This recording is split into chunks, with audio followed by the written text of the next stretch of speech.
Okay, hello everybody and welcome to the Self-Liberation Project podcast. I am Nathan Hawken and I have with me the amazing Christy Mokotipu. Hi everyone.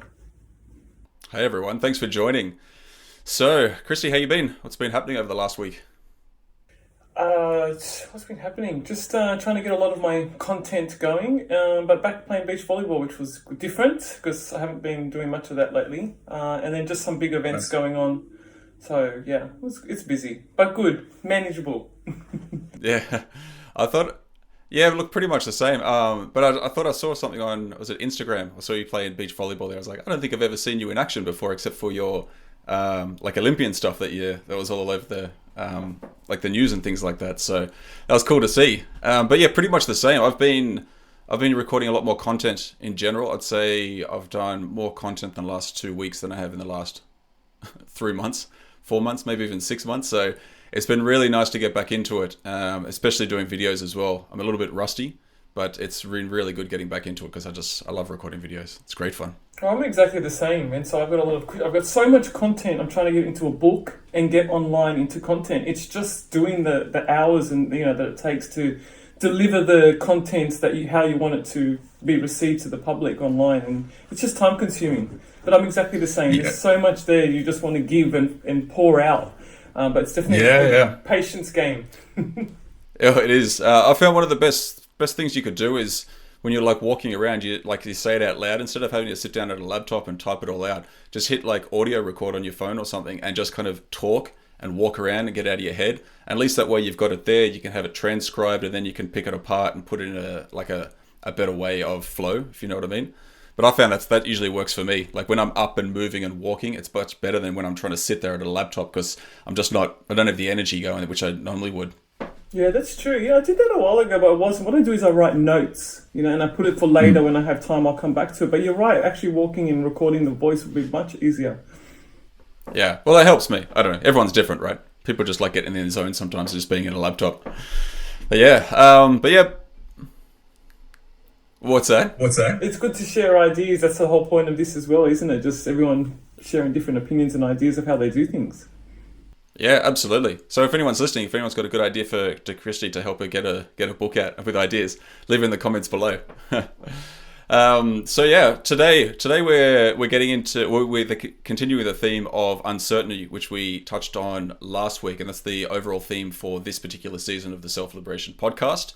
And today, what I was thinking of was getting into the 6 human needs, and it's quite interesting because I was a little bit stuck about what we're going to talk about this week, and naturally I got up, I went down to the road for a coffee, and the idea just hit me as I was walking along, and this is something I had learned about before, and it really ties in nicely because uncertainty is in there, and I think it's a really good way to help people understand that uncertainty is actually quite a good thing. It really helps. Where last week we touched on how uncertainty is a good motivator. It's a good way to get yourself into action as long as you're not holding yourself back. But it actually hits a bit of a deeper level there as well, because the uncertainty is a human need. And it could come to us in both a positive and negative way. So I wanted to dive into that, and I'm sure you got a couple of things which pop up. So to begin with, I think it's important to understand. So the 6 human needs that we're going to be talking about today, they were originally created, or they were, you could say, created through the works of Freud and other contributors over the years. And that turned into Maslow's hierarchy of needs, which you may have heard of it before, but the hierarchy of needs from Maslow were like the psychological needs at the bottom, so air, water, food, shelter, like the basics. Then moving up to like safety needs, like personal security, employment, resources, health. After that, it's like love and belonging, so getting to more of the deeper things. So once you've got those first 2 needs, and you can start having like friendships, intimacy, family, sense of connection. Then as we get higher up on the pyramid, it's like getting into esteem, so respect, self-esteem, status, recognition, strength.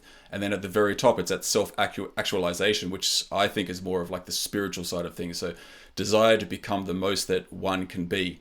And those hierarchy of needs, like the top ones can only really be met once you've got all those other ones in place.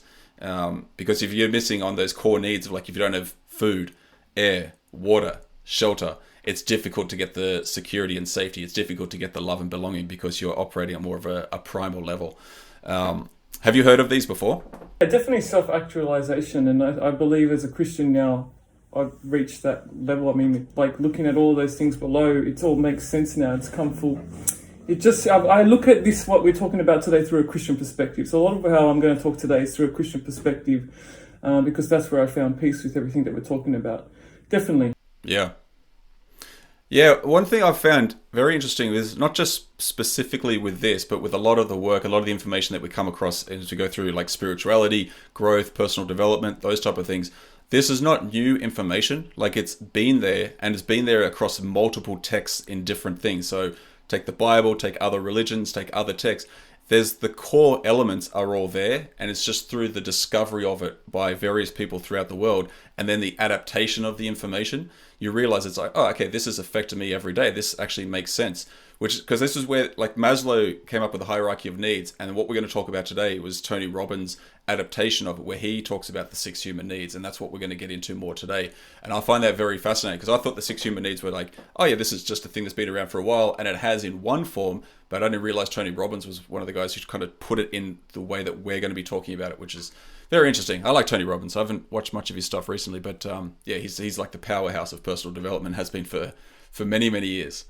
So with that, so the 6 human needs that we're going to be talking about. So there is 6. There's certainty, there's variety, significance, connection, growth, and contribution.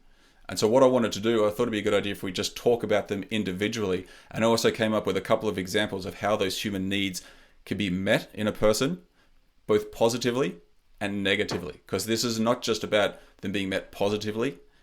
There's actually ways where we do it in our lives where we're getting our needs met, but it's not good for us. It's in quite a negative way. So with that, we'll start with certainty. So we've touched on uncertainty last week, but certainty is it's the need for stability, the need for predictability, and the need for comfort. That last word, comfort, I think is very important, because this is where a lot of people really stay. And that's where people kind of hold themselves back, because they're getting their need for certainty fulfilled through comfort and living in that comfort zone. So people who value certainty tend to prefer routines, familiar surroundings, clear guidelines.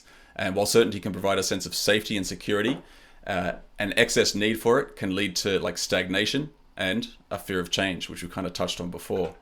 Do you have any initial thoughts on that? But just when we talk about certainty as a Christian, I mean, it's all about faith and having faith. Our faith gives us certainty. We should have our faith in God, that for everything that's coming and everything that we're doing now, that it's God's word is certain. So for me, that's why when I was reading all of these 6 desires, I was like, well, I relate it to a Christian perspective. That's how I have this peace with a lot of it. So for me, with certainty, it's faith. Faith for me is what allows me to have certainty. Yeah, that makes sense. And I think that, like, if you're getting up in the morning, if you're going to church, you're doing your daily routine, there's a lot of certainty in that. And it's particularly if you're putting in the context of people going to work. Like, I still work in a full-time job while I'm building my coaching business. And there's a lot of certainty in the fact that I'm going to be making money every month, because I know the work. I just go to work and I'll make the money. I know there's certainty in my routine. If I do these particular tasks, then I know the outcome, or I can somewhat predict the outcome. So that's very comfortable. I know that if I go downstairs and make a coffee, I'm going to feel good. I know downstairs, if my routine around the house and playing with the kids and all those things, there's a lot of certainty in that, right? So I'm getting those needs met there as well. So it makes a lot of sense when we start to understand that on a day-to-day basis, we're fulfilling these needs as we go. Which brings us on to the second one, so variety, or even uncertainty. So variety is the need for like novelty, excitement, stimulation. People who value variety tend to enjoy like trying new things, taking risks, seeking adventure. And while variety can provide a sense of excitement and engagement, an excessive need for it can lead to like impulsivity and a lack of focus. Now that's something I know in my life where I've struggled with before as well. So I've noticed that if I've got too much comfort, there's a lack of variety, I start to lose my focus because I get distracted. Even when I'm sitting and trying to work, I can get distracted with looking at something on the internet, or if I thought about something else, so I quickly go off and do that. And so that's one of the things that I have to focus on myself, is refocusing and understanding that I'm fulfilling a need right now, but it's a need that's not serving me at the moment. Yeah, and for me, my life is all about, I need variety. And once again, as a Chris, like, it can be very negative because I want to do lots of different things. And as a Christian, God helps me to let go of a lot of things and just to focus on Him and keep it simple, or to be okay, like to overcome variety where you just need to do one thing and focus on one thing. So for that one, I think it's more negative in my life, and I think that God has helped me to let go of a lot of things and just focus on less, which is also a positive. Now that's a positive thing in my life now. Yeah. And it makes sense as well. Like, this is not just a way to kind of shame yourself or anything. It's just bring it to your awareness so you understand what's going on. And I think you can see it as like when a lot of people talk about trying new things or doing something new. And when we go do something new, even though we might have barriers up to begin with and say like, I don't really want to do it. I don't want to step outside of my comfort zone. I don't really want to go do that. But most of the time when we try something new, we do feel a sense of satisfaction with it because we're getting a need met. We've done something new. We've changed something about ourselves. Whether we really enjoyed the task or not, there is a certain sense of satisfaction there because we've just fulfilled a need inside of us. Which brings us on to the next one. So significance. Now, I find this one a big one because significance is that need for recognition, status, and achievement. Now, I think we all would have examples of times when we either know someone who is just craving that significance all the time, or that recognition, that status. And we also have for other people, and this is where I put myself in that category, is when I don't get that recognition, even though I might tell myself I don't really need it, there's part of me that's like, I actually do, right? I get comfortable with the fact that, you know what, I don't need to hear from other people that I'm doing a good job because I know when I'm doing a good job. But I also really thrive when someone says or takes time out without being prompted to say, that was really good. I really enjoyed that. Like, people who value significance tend to seek out more opportunities to stand out, to be noticed, and to feel important. And I think a lot of people struggle with that because they don't feel important. You know, they don't want to be noticed because that that level of fear is there as well. Yeah, no, I definitely wanted to be noticed in my 20s. I mean, and it was all about significance. And I was used to platforms since I was an Olympian. I was just used to platforms and then public speaking. And so and then, the hair and makeup and the fancy clothes and that wealthy elite lifestyle I lived, it was all about being significant and being seen and being heard. And once again, my Christianity, God's helped me to not be significant. And actually, when He's brought me into cleaning, I believe it's to keep me humble. And when I've been cleaning, it's like God's been speaking to me saying, not to be significant. I don't want you to be significant, because Jesus was a servant. He came as a servant. He wasn't up there on stages and everything like that. So for me, I definitely had an issue. And I think a lot of it was insecurities as well, needing to be seen and heard.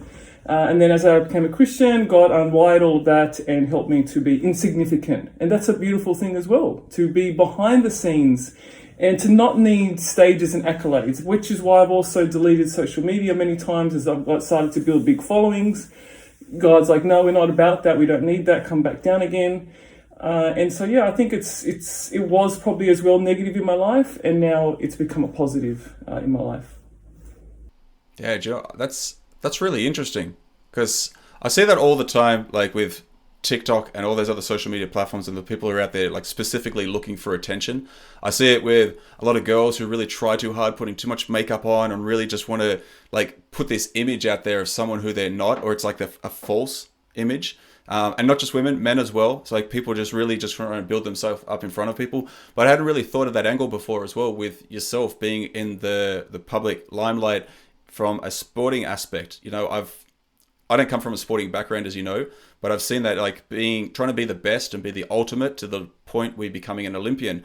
But there's also that other factor of it, like the kind of like ego, or there's a part of it there. It is like a need to be seen or a want to be seen. I hadn't really thought about that before, but that's quite interesting that you brought that up. I would love to hear more about that from you at some stage. I think that would be a good talking point for another time as well. But that's quite fascinating. Yeah. Interesting. Yeah, it's good you got that. Yeah. Well, God's just done a lot of unwiring. Like at 30 years of not following Jesus, is when I hit 30, it was like going, no, this is not, you could do this. It was opposite of all these worldly teachings I had learned. And I was like, what? Not do this, do the opposite. It didn't make sense to me. Not have fancy things. What do you mean not have fancy things? I know, your brain's going, what the hell? Now it's I'm completely the opposite, but it took 10 years. It definitely took 10 years. Oh yeah, it's really like rewiring the brain and changing the way you think. It's incredible. That's quite cool. That's definitely got to go in your book. Yeah, I have to talk about that for sure. Um, yeah, no worries. And so moving on to the next one. So connection. So connection. This is really important. This I think everyone can understand. The connection is a need for love, intimacy, and belonging. People who value connection tend to prioritize relationships and social interactions. And you'll notice this with people who really they don't care who the person is as long as they get being loved, as long as they're loving, and it's quite mutual there as well. You know, it's when we look at connection, like that sense of belonging, that sense of fulfillment, being part of groups, being part of friendship groups and cliques, you can see when people struggle with that, who maybe aren't confident enough to create a social circle around themselves and have a group of friends. And so they you can see them as they suffer from it. So it kind of re-emphasizes their insecurities and their lack of confidence. And then you've got the other people who maybe take it in a negative way, where they have to have lots of people around them and friends all the time. Even though they're not deep and meaningful relationships, it's still fulfilling that need for that connection, you know, belonging, being part of something. I know me personally, I never really wanted to be part of, like, belong in that respect. I always felt like I was on the outside. And like these days, I'm quite happy with that. You know, I don't need a big group of friends or anything, because the friends that I have are good friends. The type of people I just call up at any stage. It feels like no time has gone past at all. And I've always struggled with having a big group of people around me, because I just don't like it. You know, I get my need for connection fulfilled in a smaller way with one or two friends, small family. That's all I would need. Yeah, and mate, for me, now as a Christian, it's so important to be able to do both. It's important to know how to be solo, be alone. In case you're ever alone, you do not have support around you, how are you going to cope? But it's also important to be in fellowship with other people. So that's very healthy to be able to know how to handle loneliness or isolation, and also how to be in fellowship with people. But in my 20s, once again, here we go, it's a big mess. I think I was more of isolation. I isolated myself from many friends, and I was like this cut, get rid of if it wasn't serving me. It was just very unhealthy the way I connected with people in my 20s, and healthy relationships now is so important. And that's what God has taught me, how to have healthy relationships, which brings that connection between people. And then when you need your times of solitude, you have times of solitude, but you're also able to connect and be in fellowship with other people, especially ones you disagree with. Yeah. Yeah. I tell you what, it's that rule of hindsight, right? If we knew now what we knew then, would life be different? But when we were in our 20s, we don't know anything. Like, we're just so dumb. We really have no idea. We're not adults. We're not grown up. We think we are because we're out of school, but really we're just making dumb decisions, and they are the decisions that we learn from in life. And we get to this stage later on, but that hopefully gets us to a better point. But man, look back on those things, you can really. So I'm just getting a bit of feedback on the headphones. But you can really kind of look back and be like, oh man, what was I thinking? Yeah, but thank goodness I got Jesus. He's like, yeah, let it go. We're good. We've solved, healed, moved on. Next, thank goodness. That's why I'm preaching. Hey, everyone, I'm turning 40. I'm like so excited. Couldn't care less what people think of me with my age and everything, because people then don't tell people your age, and it's like, what? Who cares? I was like, I'm so proud that I made it to 40 and I've got rid of those years. I'm ready just to fly now, because I'm just so happy. I'm enjoying life. I've healed everything and I'm just loving it. And so that's why I'm probably singing to the world that it's my big 40th coming up. 40 years of failure, overcoming failure. Yeah, nice. But it doesn't, I think you just realize it doesn't matter, right? None of that stuff really matters. It's my life, it's my story, and we should all think like this. Whatever you've done, you've just got to forgive yourself, forgive others, and move on. And if you need help forgiving yourself and others, and Jesus Christ helps you do it, because I know He's helped me forgive myself and forgive others that I didn't want to forgive, and things that I couldn't let go of, or regret or shame or guilt, He helped me to forgive. And so it's so simple. Like, if you just put it in a nutshell, that's helped me to have peace, to move on, and to just, fly from now on. Okay, so after a few technical difficulties, that was sounding really weird, by the way. Like, I could see you talking, I could hear me speaking at the same time, and then you would kick in. So yeah, it kind of threw me off a bit, but we're back. We're it's like,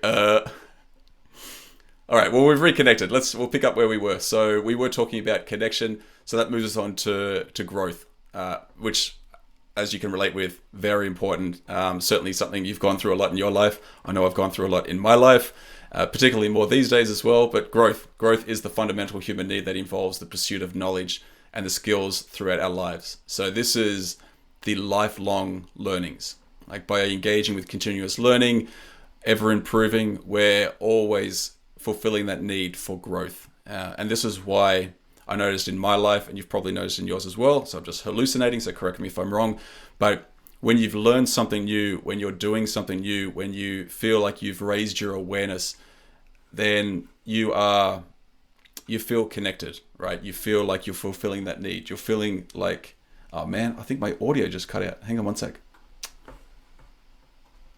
Oh no, it's still going. We're good. And so we're always growing. You fulfilling that need, and it feels good. It feels good to learn something new, especially if you struggle with something new, like if you're learning a new skill to begin with, and it's taking time to pick it up. But when you start getting it, then you know that like you're fulfilling the need, and it just feels good. For me, growth is liberation. That's what I wanted to say. Growth is every time I heal, every time I grow, I'm more liberated. I feel lighter, I feel freer, I gain more understanding, more knowledge, and it just gets lighter. Life gets easier, gets lighter. But for me, growth definitely gives you more liberation in life, which is the whole point of these podcasts and all the work that I'm doing as a Christian is to liberate people, liberate souls. By helping people grow and evolve collectively as a community to heal and to grow and evolve together and to be liberated. And so I love this one. I think growth is all about liberation. I think it feels like you're making progress in life when you're learning. You know, I know with Amy's accident over the last, say, 6 to 9 months, even a little bit beyond that, I felt like I was really stagnant in my own growth. I wasn't really doing much personal development. I wasn't really reading or anything. And I felt very stagnant, like I wasn't making any progress. Even though my focus and energy was on like really important things like family, I felt like I wasn't progressing, even though I was growing, just not in the way which I had decided for myself before, like the typical read a book, watch videos, that type of thing. I was growing at more of a deeper family orientated level, like growing in my relationships. Do you know what I mean? And looking back at it, it makes me feel like I was progressing, or I have progressed to the point where now I'm able to handle more. And that's the way I see growth, because for me, it has always been like a feeling of progression. Like I've learned something new, or I'm a better person now, or my awareness is a bit higher raised.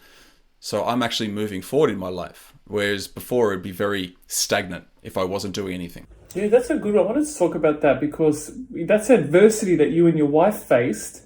And so the growth actually, talking about growth came from adversity, but as in your marriage or in your relationship or in your family. So your family grew from that in a positive way. Would that be right?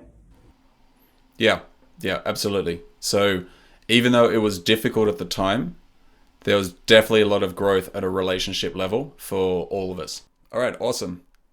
So once again, more technical issues, but I think we kind of covered growth. So we'll move on to the last one, the last of the 6 human needs, which is contribution. And that really ties into what you were saying a second ago before in regards to your religious beliefs and your want to grow actually helps other people grow as well. Your want to help other people grow, which brings us to the contribution. Contribution is about finding meaning. It's about finding purpose in life by making positive impact on others. And me personally, I think this is one of the most important things anyone can do. This is part of the reason why I do what I do, because I want to serve, I want to help, I want to have an impact on this world in some way, or at the very least have an impact on one person's life.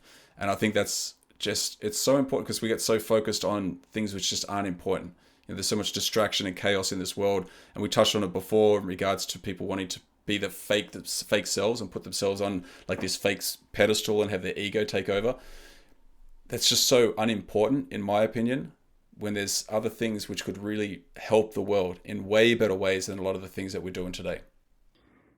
Yeah, absolutely. And for this one, God definitely took me to the book of Ecclesiastes, because in the book of Ecclesiastes in the Bible, it talks about everything being meaningless and gasping for the wind, even from wisdom to things that we try and gain in life. And that book there helped me so much to let go of all this, things and needing I don't know, accolades in a way, and all about contribution in a terms of, contribution doesn't have to be that grand and big and all these things. It can be really simple as just serving someone and quietly and humbly behind the scenes. So I love the book of Ecclesiastes because it helps me to let go of a lot of things and contribute in smaller ways than wanting to do things big and grand and in excess.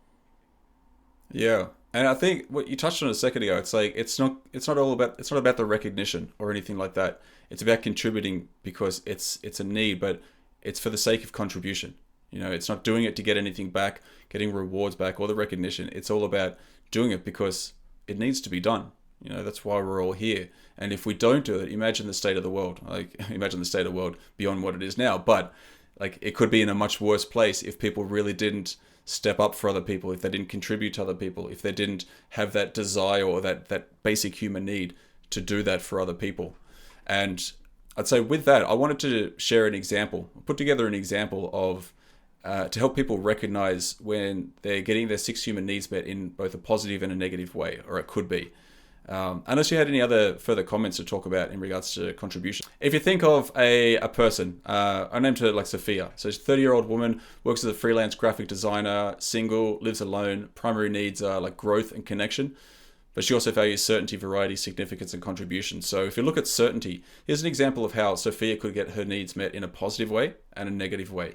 So with certainty, like to satisfy a need for certainty, like she could create a daily schedule, manage her time effectively, meet her deadlines. She could also set financial goals and create a budget to manage like her finances to save for the future.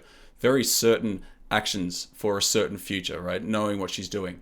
But in a negative way, like she might develop an excessive need for control, right? By becoming too rigid in her daily routine, in her work style. She might also become too obsessive about meeting her financial goals to the point of neglecting other aspects of her life, right? So once again, it's getting your needs met, and the positive way really works for progress.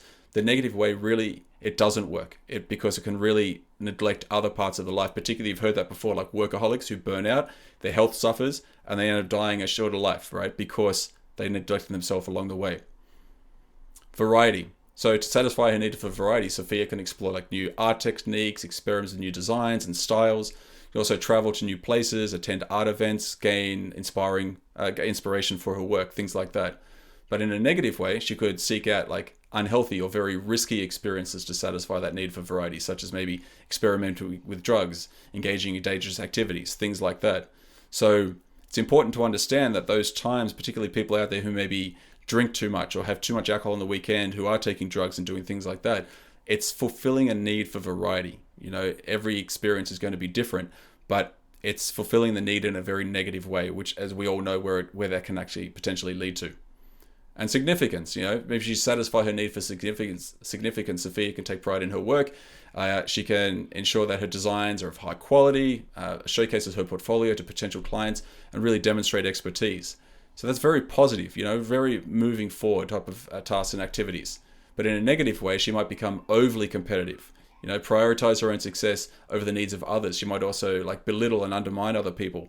And I'm sure coming from the world of high performance sport, that's probably something you've come across before as well, right? That super competitive nature.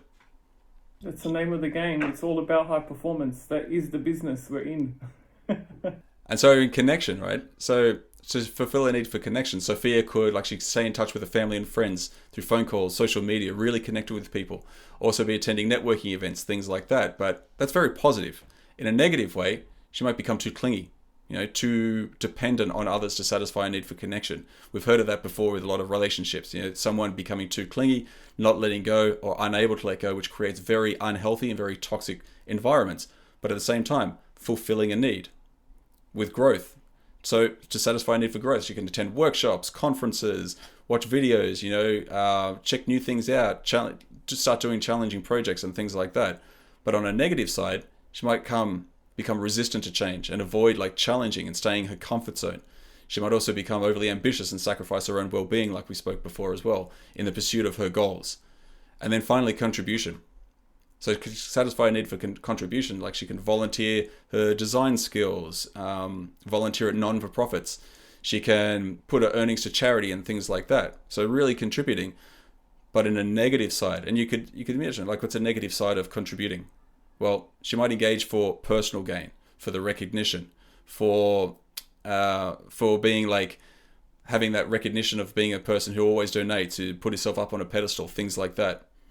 So it's important to understand as we finish up that we are getting our needs met, and we get to choose if it's going to be in a positive way or a negative way, and recognize when we are fulfilling our own needs, if it's in a negative way, what we need to do to kind of rectify it and change it so it is more positive and it's more towards the things that we want.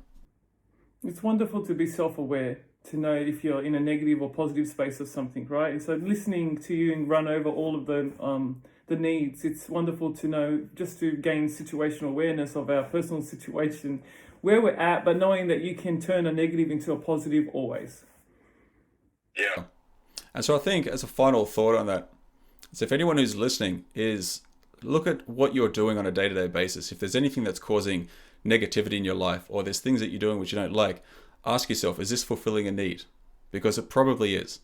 And if it's fulfilling a need, then the simple question is, well, how can I do this in a more positive way that helps me move forward rather than hold me back?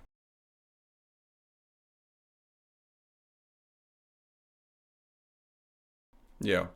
Okay, cool. Well, I'd say that's probably a good place to finish up. We got through it with all the technical difficulties, and I hope we can put this together that's something that's coherent. So do you have anything else you want to finish up on, Christy? No, that's great. Thanks, Nathan. It's been great again. All right, no worries. Well, once again, guys, if you want to contact Christy, her details are below, as are mine as well. If there's anything we can help you with, feel free to reach out at any stage. Thank you so much for listening. And Christy, as always, thank you for showing up and being super powerful. Thanks, Nathan. Thanks, co-pilot. See you later. Thanks, guys.